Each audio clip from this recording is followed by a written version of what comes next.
this simple cup. Dancing goat. Devil's work. Penny universities. Global empire. Ignited a global revolution?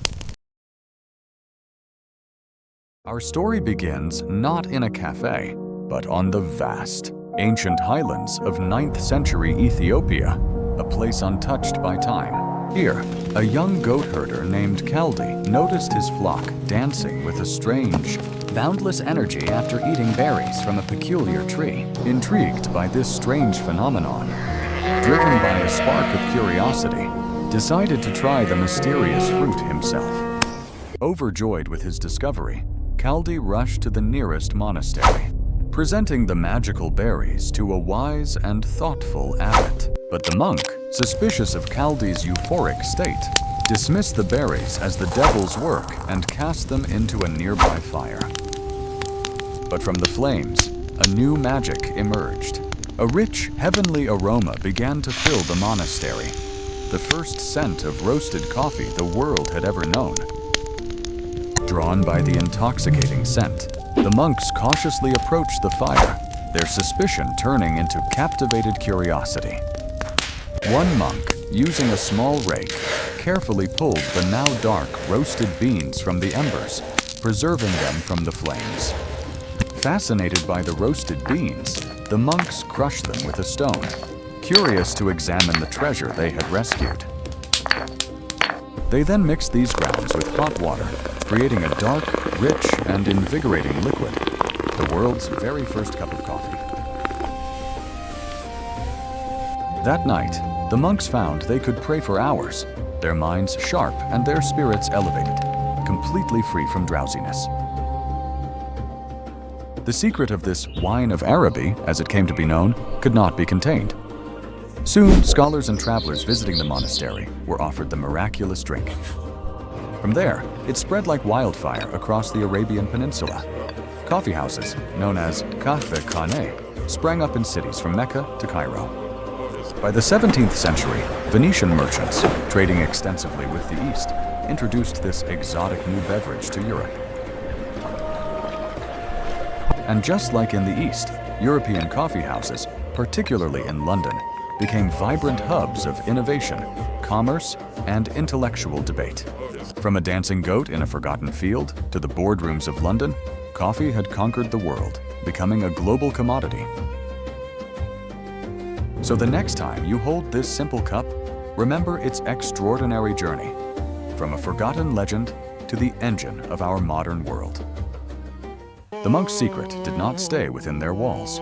Carried by scholars and traders, the story of this invigorating drink traveled north into the vibrant heart of the Islamic world. Here, for the first time, a place existed that was not a tavern nor a mosque. The Cofee, or coffee house, was born. They were nicknamed Schools of the Wise, because for the price of a single coffee, anyone could listen to the greatest thinkers, poets, and politicians of the day. But this free exchange of ideas was seen as a threat. Rulers and religious leaders grew suspicious of these places where men gathered and debated politics. Fearing rebellion, the governor of Mecca in 1511 declared coffee a forbidden intoxicant, leading to the first of many attempts to ban it. But the drink's journey was far from over. By the early 17th century, Venetian merchants brought this dark, exotic beverage to Europe, where it was met with immediate suspicion. Many of the Pope's advisors branded it the bitter invention of Satan, a satanic threat from the infidel lands, designed to corrupt Christian souls.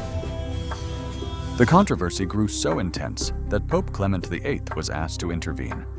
His advisors demanded he ban the drink, but the Pope insisted on tasting it first. Upon tasting it, he was delighted. He declared, "This drink is so delicious it would be a pity to let the infidels have exclusive use of it." With papal approval, coffee's popularity exploded, and nowhere did it take root more deeply than in the bustling, rain-swept streets of 17th century London. Here, coffee houses became known as penny universities.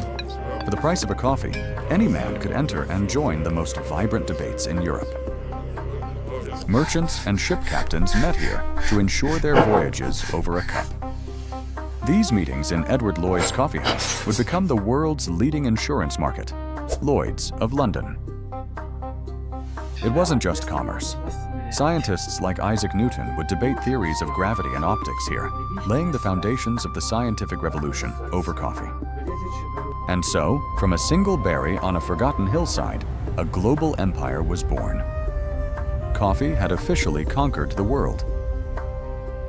Today, coffee is not just a drink. It is one of the world's most valuable traded commodities, grown on an unimaginable scale. From these fields, billions of beans begin a complex journey through industrial roasters and global supply chains. Today, humanity consumes over 2.5 billion cups of coffee every single day. It is the second most traded commodity on Earth, after oil. So this simple bean didn't just change our mornings. It fueled economies, sparked revolutions, and built the modern world.